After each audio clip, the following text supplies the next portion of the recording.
देखिए, 250 रुपए का जो लेवल था ना, वो बीएचईएल के लिए एक बहुत बड़ा साइकोलॉजिकल लेवल था। और स्टॉक अब उसके भी नीचे फिसल गया है। और जब भी कोई स्टॉक अपने ऐसे किसी जरूरी लेवल को तोड़ता है, तो मार्केट में निवेशकों के बीच एक चिंता की लहर दौड़ जाती है। तो सबसे बड़ा सवाल यही उठता है कि भेल के शेयर आखिर गिर क्यों रहे हैं। क्या ये बस बाजार का एक सामान्य उतार चढ़ाव है, या फिर कंपनी के अंदर कुछ ऐसी दिक्कतें चल रही हैं जिनके बारे में जानना जरूरी है। हमारी एनालिसिस में जो बात सामने आई है वो ये है कि बीएचईएल इस वक्त एक परफेक्ट स्टॉर्म जैसी सिचुएशन से गुजर रहा है। मतलब कंपटीशन भी है, खर्चे भी बढ़ रहे हैं, और ऊपर से इन्वेस्टर्स का भरोसा भी डगमगा रहा है। तो ये सब मिलके ना कंपनी के लिए माहौल काफी मुश्किल बना रहे हैं।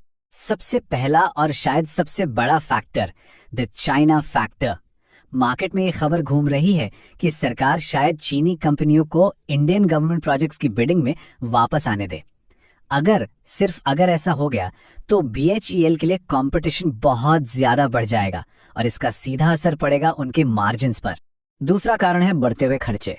देखिए, 2025 के आखिर तक नए लेबर कोड्स लागू होने की बात है। इससे कंपनी के जो वेतन से जुड़े खर्चे हैं वो बढ़ने वाले हैं। अब जाहिर सी बात है, खर्चा बढ़ेगा तो कंपनी के मुनाफे पर असर पड़ेगा, और यही चिंता निवेशकों को भी सता रही है। तीसरी बात यह है कि ये प्रॉब्लम सिर्फ भेल के साथ नहीं है। असल में पूरे कैपिटल गुड्स सेक्टर में एक बिकवाली का माहौल है। सीमेंस, हिताची एनर्जी जैसी बड़ी बड़ी कंपनियां भी दबाव में हैं। तो ये एक सेक्टर वाइड प्रॉब्लम दिखाई दे रही है। और चौथा कारण, जो शायद सबसे ज्यादा परेशान करने वाला है, वो है ऑर्डर बुक को लेकर चिंता। मार्केट में ऐसी अफवाहें हैं कि एनटीपीसी के जो बड़े पावर प्लांट कॉन्ट्रैक्ट्स हैं ना, वो बीएचईएल के हाथ से निकलकर उसके कॉम्पिटिटर लार्सन एंड टुब्रो यानी एलएनटी को मिल सकते हैं। हालांकि बीएचईएल ने ये जरूर कहा है कि बिडिंग अभी खुली है, लेकिन आप जानते हैं, ऐसी खबरों से इन्वेस्टर्स का कॉन्फिडेंस तो हिल ही जाता है। उन्होंने साफ साफ कहा है कि अगर वो चाइना वाली खबर वाकई में आ गई तो वापस डबल डिजिट में आ जाए, इसमें भी कोई हैरानी नहीं होगी।